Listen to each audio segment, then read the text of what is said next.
เฮ็ดจังเลยก้นเฮาขามือคบทบตั้งตุกไข่อย่างพื้นฐานเจอมือเฮาขำมีตีมูมองมือโยกะตั้งไข่ตั้งเป็น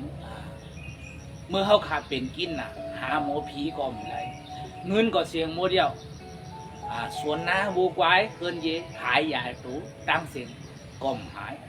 กอบสั่งไรก้นเฮาขาหลมอาหารสีสุกิเฮาขาดีกว่าทอมความศักดิ์สิทธิ์ซ้อมกันดังน้องเฮาขาเขาหมอสงครา ก็พามาสนิทกัน น้องซื้อบาคือออก ก็จือน้องเสียงครับ นะครับ ค่ะ น้องนอกอยู่ตั้งเลยออฟฟิศ อยู่เมืองยายหวานปังคือเนาะ อยู่เจเวียนทางฟิศ เจเวียงเมืองน้องนะ เมืองหนองเนาะ เมืองหนองไร่คา เมืองหนองไร่คาครับเนาะ อ๋อ แล้วก็กว่าซื่อมาซื่อเฮ็ดซื่อเลยมาฮู้จักสีสุกิจออก อ๋อก็เปิดค่ะมีตั้งสุขะตั้งยาเปิดนะ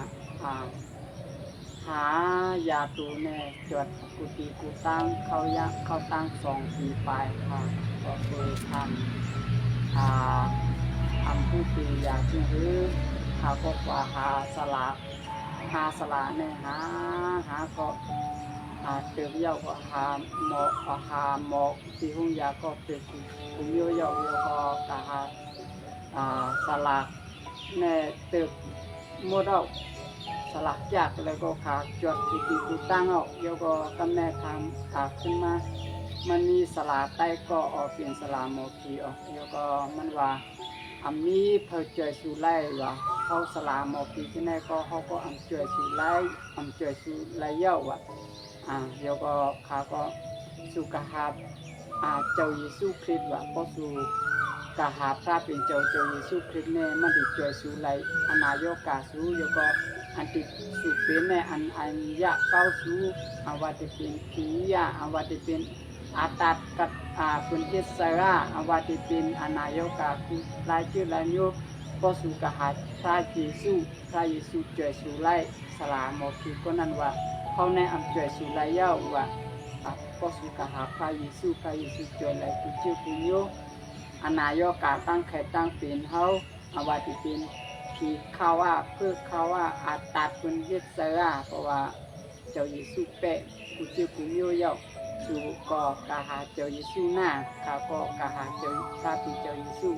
ข้าก็เลยหายดีมากตัวถึงมาเลี้ยว กว่าหาหมอผีก็เงินก็เสียงหมดแล้วค่ะเนาะ อ๋อแม่นเนาะค่ะ การหนึ่งกำในเสียงกาคือค่ะกว่าหาหมอผีในก็เลยใส่เกินบัดนั้น หนึ่งกำเนี่ย10,000ไป20,000นี่เนี่ย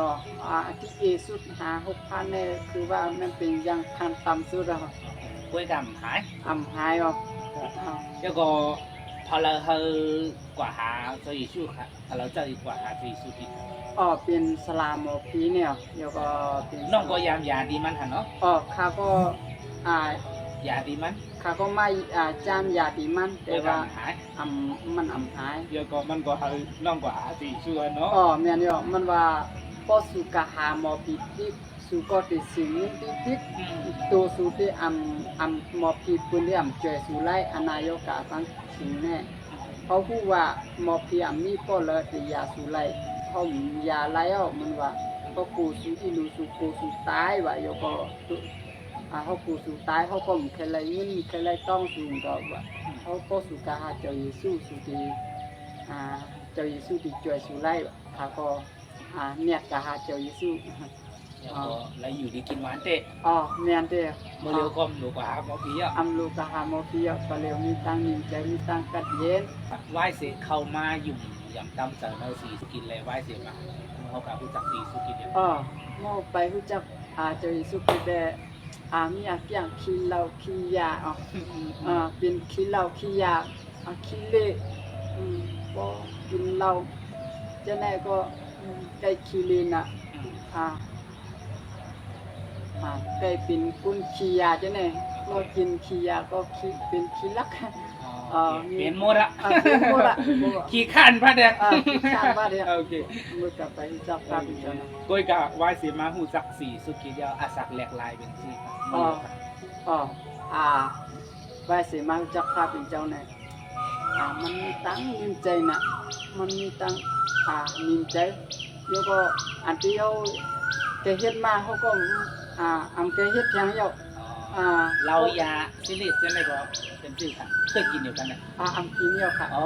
ต่างกินสุขภาพเจ้า ค่ะอัมกินเย็นเยอะค่ะ ต่างกินสุขภาพเจ้า เพราะว่าเมื่อขาดที่เฮ็ดวดอาจจะเสียเยอะมันออกในใจค่ะว่าอ๋อคุจะไล่พระเป็นเจ้าพระเป็นเจ้าจอยเฮาเยาะเฮาเฮ็ดแทงเยาะครับครับ ยินโจมมาพี่น้องวันนั้นไหว้เสร็จมาหุดซักสีสุจิตก็มีตังสวมเสื้ออาสาก็เป็นคนดีมาลองดังเสื้อในก็มีเผาเดกำจ้างอากูอินเฮียนกูเจ้าเก่าไรหรือเสียดังอันพระเป็นเจ้าซอยแถมเขาขาเนาะเมื่อเหลียวน้องก็เลยป่นเสตอานาโยกะกุยมตาป่นเสตอานาผีเดี๋ยวก็เลยฮับตั้งดีมังลาที่สี่สุจิตเลยตั้งอยู่ดีกินหวานเลยฮับตั้งสวมเสื้อเลยฮับตั้งเกศชอเดียวก็เสื้อในเมื่อเหลียวใครฝากถึงพี่น้องจากสมเจอที่เขาทุกข์ใครอยากฝึกการเจอที่เขาเป็นย่อการทั้งไทยทั้งเป็นผู้เลยสังที่เขาโรคอยู่ตาอานาตั้งทุกข์ค่าแหลมผีตั้งเสียงที่เขามีตั้งมุมมองน้องใครฝากถึงพี่น้องคือหนังสือค่ะค่ะแค่ผักถึงพี่น้องกูก็ที่อันอยู่ใน Facebook เสียงว่าอยู่ก็เลยเสียงว่าก็เลยเลยทำอะไรเงี้ยก็พอพี่น้องก็เลยมีตั้งอยากมีตั้งไข่ตั้งเป็นมีตั้งทุกอยากเจอนะเดี๋ยวก็หาสละหาอยากก็แล้วก็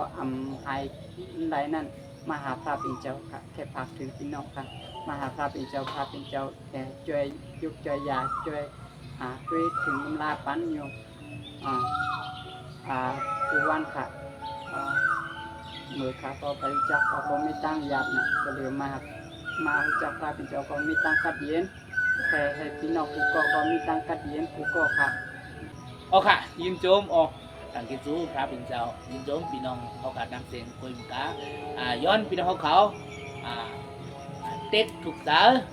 เต็กซับซ้อมเฟซทักไตของเขาขาไว้คุยมกาย้อนเต็กแชร์ปันป้าคุณดัดเดเป็นอินแห้งเขาขาดเฮ็ดวิดีโอ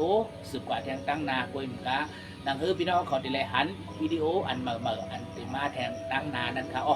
ย้อนในพระเป็นเจ้าผู้ยำแรงสูงสุดปัจจัยดีมังลาพี่น้องเขาคู่โกคู่ก้นอีกปัจจัยนาเดินได้เยอะของคาสิกัมบอกสุขา